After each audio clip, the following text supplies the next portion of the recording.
hayyee kabajamtootaaf jaalatamtoota miseensota waldaa dargaggoota caffee hojii gamtaa walii galaa. Akkasumas hordoftoonni caffee miidiyaadhaa akkam jirtu nagaa keessan fayyaadhaa.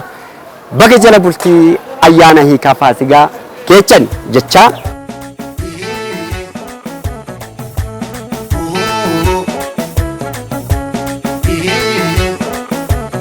Kinoo har'ammoo loon keessatti, sangaa keessatti, roota keessatti, loon hunda keessatti iyyuu isiniif argamne jira.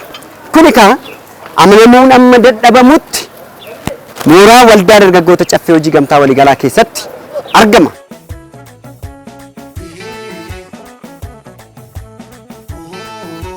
Waggaa 3 keessatti bifa kanaan haala dubbateen waan godhe kan dubbatu waan godhuudhaaf jedhu akeekkatee kan ka'u waldaan dargaggoota caffee hojii gamtaa waliigalaa.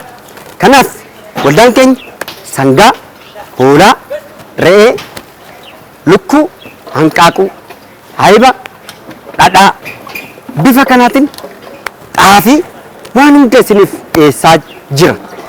Kanaaf koottaa kabajamtoonniif jaalatamtoonni miseensota waldaa dargaggoota caffee hojii gamtaa waliigalaa fayyadama. Bifa kanaan isinii dhufnee jira. Kanaafuu akka dhuftanii fayyadamtan kabajaan isin yaamna.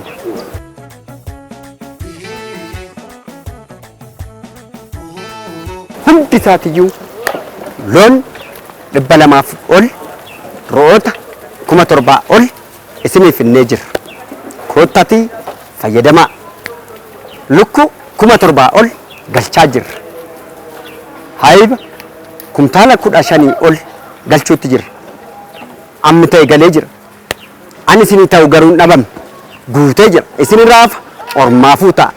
Koottaa caffee dhufanii maal dhaban koottaa fayyadama waldaan dargaggoota caffee waldaa keessanii.